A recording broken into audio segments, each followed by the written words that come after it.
Welcome to Lost Relation Chronicles. As the airplane touched down in the Maldives, I turned to Karen, smiling as I squeezed her hand. 30 years, huh? Can you believe it? She laughed softly, her eyes twinkling. I can. And I'd do it all over again. We stepped off the plane, eager to begin our anniversary trip, the warm island breeze welcoming us. The resort was stunning, with white sandy beaches and crystal-clear water stretching as far as the eye could see. Just as I was soaking in the view, a familiar voice called out, "Logan? Karen?" I turned and saw Megan and her husband, Jerry, walking toward us. Megan, an old acquaintance from work, looked just as surprised as I felt. "Wow, small world," I said, shaking Jerry's hand. Megan beamed. "Yeah, we're here for a vacation. Needed a break from everything." "Same here," Karen added with a smile. We exchanged a few pleasantries before parting ways, agreeing to catch up later. The rest of the afternoon passed in a blur of unpacking, settling in, and strolling along the beach.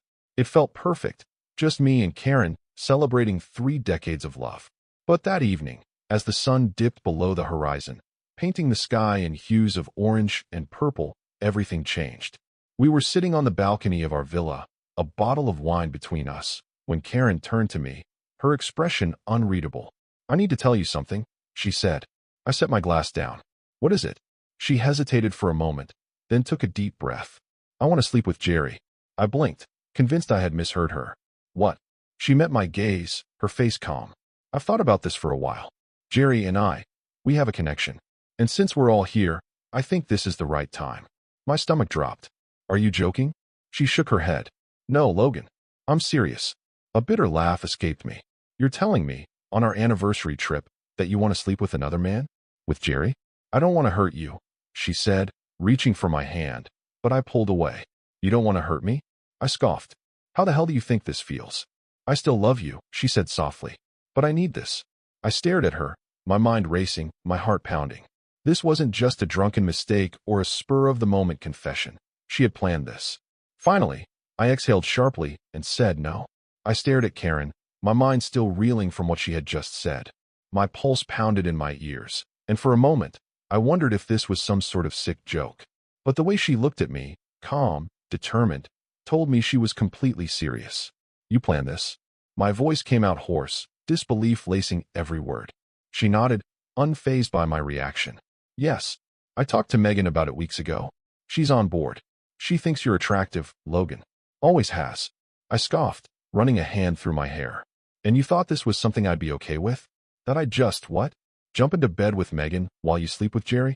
Karen sighed, as if I was the one being unreasonable. "It's not just about that, Logan. It's about excitement. About feeling alive again." She leaned forward, her voice soft yet insistent. "Jerry is young, full of energy. I miss how that felt. And I know you've noticed Megan. She's beautiful, she's younger. This is a chance for both of us to have fun, to experience something new without guilt or secrecy." I shook my head, my jaw tightening. "You actually believe this is good for our marriage?" "Yes," she said without hesitation. "We've been together for 30 years, Logan. 30. We've built a life together, raised a daughter, shared everything. But let's be honest, things aren't the same as they used to be. The spark, the excitement, the passion, it's faded. This trip is about celebrating us, but also about reviving us. And this could be what we need." I let out a bitter laugh, gripping the balcony railing. "By sleeping with other people?" Karen smiled slightly, as if trying to reassure me. "It's not about betraying each other. It's about exploring. About embracing something new. Jerry is young, and I want to experience that again. And Megan, she wants you. We can do this together, Logan. It's good for both of us." I felt my whole body tense as I stared at Karen, my wife of 30 years, the woman I had built a life with, the mother of our daughter. The words she had just spoken echoed in my head, each one slicing deeper than the last. "If you go through with this," I said, my voice low but firm, "our marriage is over." Karen remained perfectly calm, as if I had simply told her I wasn't in the mood for dessert. She folded her arms, tilting her head slightly. "Logan, I paid for this trip, and I'm going to enjoy it however I please. If you want to stay here and sulk, that's your choice, but I won't let you stop me." I clenched my fists. "So that's it. 30 years together. And this is how you treat our anniversary? Like some free pass to cheat?" She exhaled, shaking her head. "It's not cheating if I'm telling you up front. And let's be clear, if you refuse, I'll just have a three-way with them instead. I'm more than fine with that. My stomach churned, and a wave of nausea rolled over me. The thought of my wife in another man's arms was already unbearable, but now she was throwing a threesome into the mix? It was like she wanted to rub it in, to make it even more grotesque in my mind. My jaw tightened as anger surged through me. You know what, Karen? If you've already made up your mind, then I'm not going to waste my time trying to save this marriage. I took a deep breath, my hands shaking from the sheer fury boiling inside me. Go. Do whatever the hell you want. Sleep with Jerry. Have your damn threesome. But don't expect me to be here when you're done. She didn't flinch, didn't waver, just looked at me with that same maddening composure. I took one last glance at her, shaking my head in disgust. You can start looking for a lawyer. Then I walked out. All day, I was raging. No matter where I went or what I did, my mind kept circling back to Karen's words, to the sheer betrayal wrapped in her calm, unapologetic voice. Every memory of our marriage, the laughter, the struggles, the years we had built together, felt like it had been stomped into the ground, reduced to nothing more than an inconvenience in her pursuit of excitement. By the time I returned to the villa, my blood was boiling. I pushed open the door, expecting some part of me to still find reason, to hold on to some last shred of hope that she'd come to her senses. But there she was, standing in front of the mirror, brushing her hair, applying lipstick, getting ready like she was about to head out for a romantic date. Except it wasn't with me. She turned, flashing me a smug smile. Last chance, dear, she said in a sickeningly sweet tone. You can either have a young woman in your bed tonight, or you can lie here all alone and dream of me getting hot, passionate sex with Jerry and Megan. She let the words hang between us, watching me, waiting to see if I'd break. I took a slow step forward, a dark smile creeping onto my face. My voice was steady, but my fury was razor sharp. Last chance, honey. You can either save your marriage or face my wrath. And I promise you, by the time I'm done, there won't be anyone who can save you. She scoffed, rolling her eyes. Don't threaten me, Logan, she said, waving a dismissive hand. You have no right to hold me back. I deserve this. I have given you 30 years of my life, and I've been faithful to you. And for what? Having sex with you is boring now. There's no excitement for me in it anymore. She turned back to the mirror, her reflection cold and indifferent. Most of the time, I have to fake it. She met my eyes through the mirror, her lips curling into something almost cruel. So shut up before I humiliate you more. I felt something inside me snap. If Karen wanted to play dirty, then fine. I could throw the same filth right back at her. She had spent the day tearing me down, treating me like an obstacle to her little fantasy. But she had forgotten something important. I wasn't a man who would just stand there and take it. I stepped closer, my voice laced with a cold, sharp edge. Well, now that you've decided to go down that path, let me tell you something, darling. I let the word drip with mockery, watching her smug expression shift ever so slightly. You complain about me being boring in bed? Well, let me be honest with you, sweetheart. You are as dry as a well in Texas. Having sex with you feels like I'm a lunatic trying to kill himself with sandpaper rashes. Her jaw tightened, but I didn't stop. Not now. And let's talk about what you so conveniently ignore. You're unkempt, Karen. It's like a goddamn Himalayan bear crawled between your legs and died there, and now it's starting to rot. I watched as her eyes flared with rage, but I pressed on, my smirk widening. So no, my dear love, you are not the only one who has to fake it. I still tried, because I loved you. But since you've made it your mission to kill that love and humiliate me, I figured I might as well reply in kind. She glared at me, her hands balling into fists. I turned to the nightstand, grabbed my electric trimmer, and tossed it onto the bed beside her. No matter how much you dress up tonight, I know exactly how your night will go. Here, take my trimmer along. Jerry will appreciate my help. And just like the big bad wolf, she huffed and puffed. Her nostrils flared, her hands clenched at her sides, and for the first time tonight, she looked like I had actually struck a nerve. Maybe it was the rotting bear comment, or maybe it was the fact that I wasn't breaking down like she expected. Either way, I could see the cracks forming in her composure. Still, she turned back to the mirror, determined to finish what she started. She grabbed her perfume bottle and sprayed herself generously, as if drowning herself in expensive fragrance could mask the stench of betrayal. I watched in silence, my anger simmering beneath the surface, but now with a calm edge. She had played her hand. Now it was my turn. I sat down on the bed, stretching my legs out, my smirk never leaving my face. She might have thought she held all the power tonight, but she had underestimated just how much damage she had already done. There was no going back from this. She had set fire to our marriage and now stood there, waiting for me to try and put it out. She walked toward the door, her heels clicking against the floor, every step full of false confidence. But then, just as she reached it, she hesitated. She turned slightly, her eyes flickering toward me, as if expecting me to break, to stop her. Maybe she thought I'd beg. Maybe she thought I'd grab her wrist and plead with her not to do this. Instead, I leaned forward, resting my elbows on my knees, and chuckled. "You're forgetting the trimmer." Her lips pressed into a thin line, her eyes dark with frustration, but she said nothing.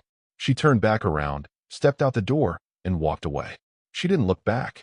I sat back, staring at the empty doorway where Karen had just walked out. A small crack formed in my heart, deeper than I wanted to admit.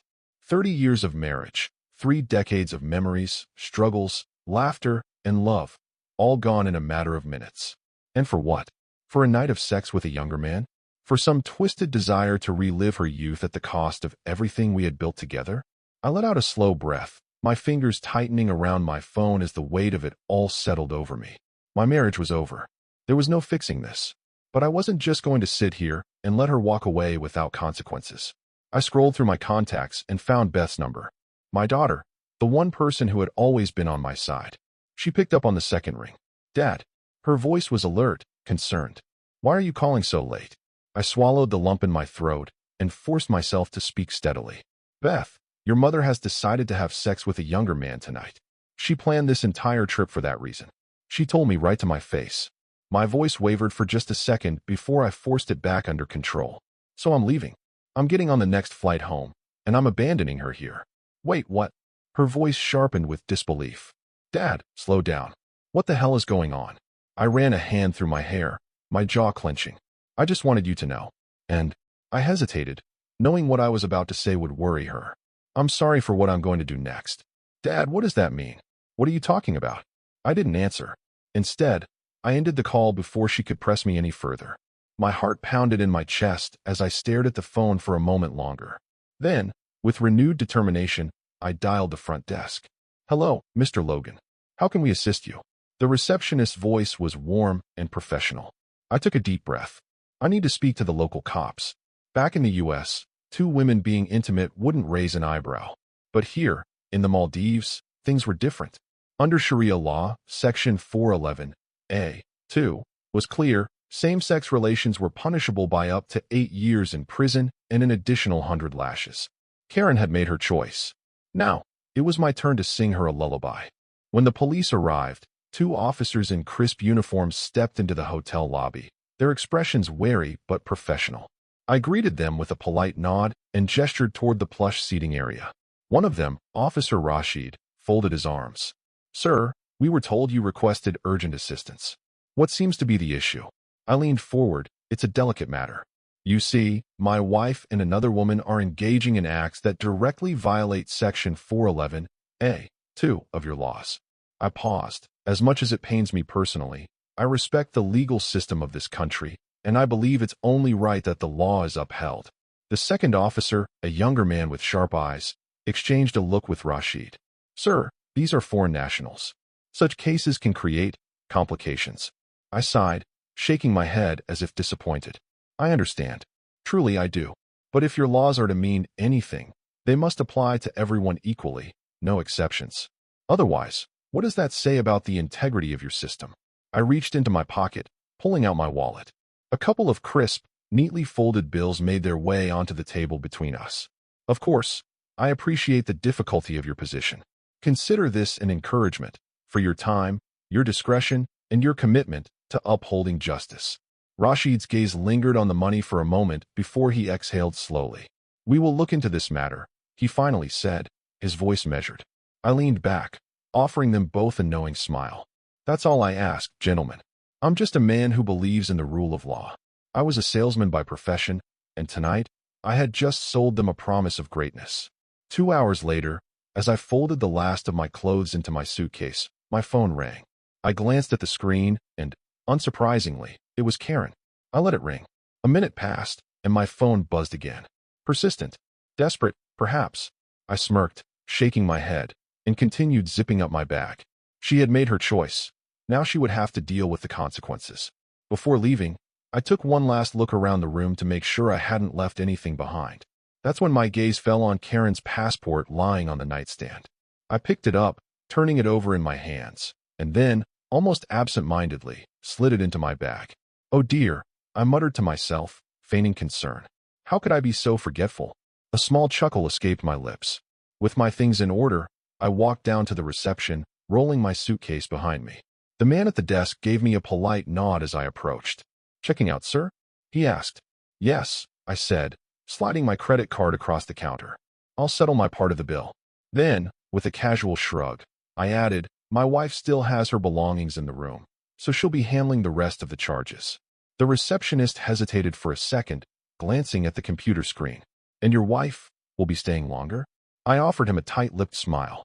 "Well, that depends on her, but I won't be waiting around to find out."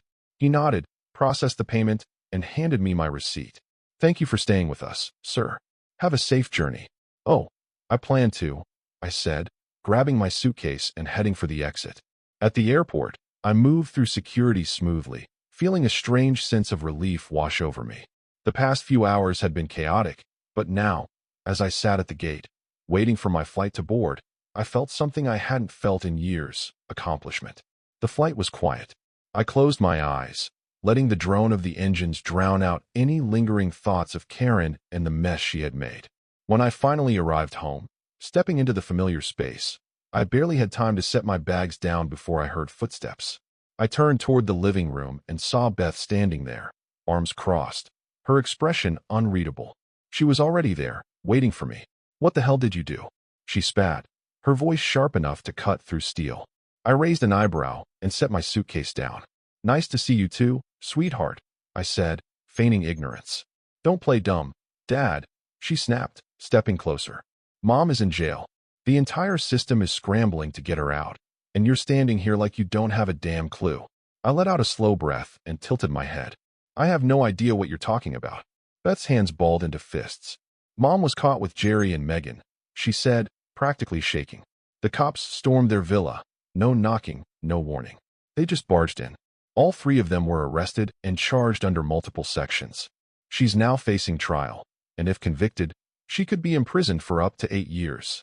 I leaned against the kitchen counter, crossing my arms, and let a small, cold smile creep onto my lips. 8 years, I mused, as if testing the weight of the words. That's quite the price to pay for a night with a younger man. I chuckled, shaking my head. I guess the fountain of youth comes with a cost. Beth's eyes burned with fury. "This isn't funny, Dad," she shouted. "We need to get her out of there." I sighed and gestured for her to sit. "No," I said firmly. "I'm not going to help." She blinked, stunned. "What?" I met her gaze without flinching. "I'm filing for divorce first thing tomorrow morning," I said, my voice as steady as a rock. Beth's face twisted with disbelief. "No, Dad, you can't do that," she yelled. I narrowed my eyes. "Yes, I can," I said, my tone razor sharp. "Watch me." She stared at me, breathless, like I had just slapped her. "Your mother humiliated me, and she thought I would be waiting with open arms, ready to lay out a bed of roses when she came crawling back. But here's the thing, Beth." I leaned in slightly, lowering my voice. "Even roses have thorns." Beth swallowed hard, her lips pressing together. It's time she knows the pain. Beth left the house that night without another word. I didn't stop her. I didn't call after her. I just watched her go, my heart heavier than I wanted to admit. But I'd made my decision. There was no turning back now. The next morning, I walked into my lawyer's office. A middle-aged man with thinning hair and wire-rimmed glasses sat across from me, flipping through the paperwork I'd brought. As he read, his eyes widened. He looked up, blinking. "Wait a second. Karen? As in Karen Wallace?" I leaned back in my chair. "Yeah," I said simply. He let out a low whistle and shook his head. "You're that guy? The husband of the woman all over the news." I frowned slightly, playing dumb. "She's on the news? You haven't seen it?" he asked, incredulous. "This thing has gone international. The U.S. Embassy is scrambling to get them out of there. They even issued an official travel advisory warning Americans not to engage in, well, let's just say, offensive acts in countries with strict laws." He chuckled, shaking his head again. "Man, that case went hot overnight." I let out a slow, amused breath. No kidding. The lawyer grinned. Listen, I'd be more than happy to take your case. Hell, I'll even give you a discount. I raised an eyebrow. Generous. Well, he shrugged, I'm thinking of making this a public spectacle. You know, really make a statement. A high-profile case like this, it could be career-defining. And let's be honest, since Karen wanted attention, we might as well give her some real fame. His smirk was almost too eager. I thought about it for a moment. Karen had spent years chasing youth, chasing excitement, and now, here it was. More attention than she could have ever asked for. I couldn't have scripted it better myself. I nodded. Fine, let's do it. The next morning, my name was everywhere. News anchors dissected my story with feigned sympathy. Headlines screamed betrayal, scandal, and international crisis. Betrayed husband seeks divorce after wife triggers international incident. I sipped my coffee, watching the coverage with mild amusement. I could already imagine Karen's reaction, trapped in some holding cell, watching as the world tore her apart piece by piece. My phone buzzed. Reporters, interview requests, talk shows offering airtime. I smiled, but I didn't answer, and I refrained from giving any interviews. Logan. 2 weeks later, Karen was brought back home. The U.S. Embassy had done its job, pulling every string necessary to get her and her little lovers out of that mess. She stepped onto American soil again, humiliated but free. I knew she would come straight to the house, but I was ready. When she arrived, dragging her suitcase up the front steps, I didn't even let her inside. I opened the door just wide enough to let the process server through. The man, dressed in a crisp suit, held out the divorce papers with a professional detachment. Karen Wallace? He asked. Karen's eyes flickered between him and me. Logan, please.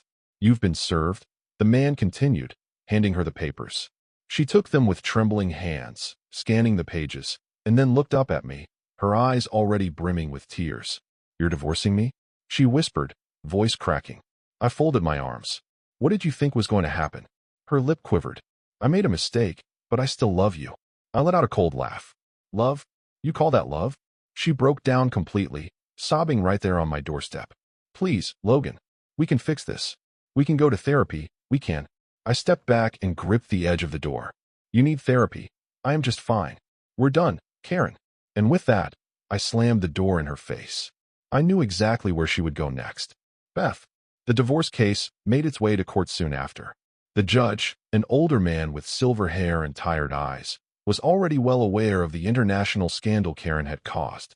The moment she sat in front of him, she launched into her defense, claiming that she thought sleeping with a younger man would spice up our marriage. The judge pinched the bridge of his nose and sighed. Mrs. Wallace, let me be clear. This court does not consider infidelity as spice. Karen shrank in her seat. The proceedings were swift. My lawyer did his job well, but at the end of the day, state laws were what they were. I walked away with my mother's house, my inheritance, protected from division. But everything else, split right down the middle. 50% of my assets. Gone. I exhaled sharply as I signed the final papers, thinking how much easier this would have been if we had divorced under Maldivian law instead. A few days later, Karen met me outside the courthouse. She looked different, tired, worn down, maybe even regretful. For the first time in years, she wasn't trying to look younger. Logan, she said, her voice softer than I remembered. I'm sorry. I studied her for a moment before speaking. I sent the cops for you. The apology in her eyes disappeared instantly, replaced by sheer rage. What? I tipped them off, I said, keeping my voice calm. I made sure they knew exactly where to find you. Her face contorted with fury, and before I could react, she lunged at me. I barely had time to step back before she swung, her nails aiming straight for my face. People outside the courthouse gasped. A few bystanders jumped in, pulling her away before she could do any real damage. I adjusted my jacket, my pulse steady, and met her wild eyes. You just made this easier for me, I said. And the next day, I filed for a restraining order. My last shot at her. 3 weeks later, I walked into the dog shelter, breathing in the familiar mix of fur, disinfectant, and the faint scent of wet dog. The place was noisy, excited barking, claws scratching against the kennel floors, tails thumping against metal bars. A young woman in a staff t-shirt approached me. Looking to adopt? Yeah, I said, glancing around. German shepherds. Her eyebrows lifted. We've got a few of those. How many were you thinking? I grinned. 5. She blinked. 5. Yep. She hesitated. You do realize that's a lot of dog, right? I chuckled. I can handle it. She led me through the rows of kennels, pointing out the ones available. Some were young, still full of boundless energy. Others were older, calmer, but just as strong. I made my choices quickly. 5 magnificent German shepherds, each one with a different personality, but all sharp, alert, and loyal. As the paperwork was finalized, I patted the head of the biggest one. What do you think, buddy? Ben only got 2, I got 5. Who was the better man? The dog wagged his tail. I smirked. Yeah, I know, boy, I am better. Once we were done, I loaded them into my SUV, feeling a strange sense of satisfaction. This was my life now. No more chasing after women, no more dealing with betrayal. Just me and my dogs. As for Karen, well, she found exactly what she was looking for. Word got around that she had taken her talents to OnlyFans, rebranding herself as Scandal Mommy. I laughed when I first heard it. Who the hell was paying to watch a 60-year-old woman get nasty on a phone screen? Apparently, enough people to keep her going. Rumor had it she went all in, getting weird chemical shots in her face, lifting everything that had started sagging, even stuffing silicone into her tits. She was clinging to her youth with both hands, unwilling to accept the reality of time. But that wasn't my problem anymore. I stepped into my backyard, 5 eager dogs bounding ahead of me, tails wagging, eyes bright with anticipation. I picked up a ball, rolling it between my fingers before throwing it as far as I could. Go get it, boys. They bolted across the grass, barking excitedly. I watched them, a smile tugging at my lips. Time to go out and play fetch with my dogs. Dear listeners, please share your thoughts in the comments section below and don't forget to like, share, and subscribe.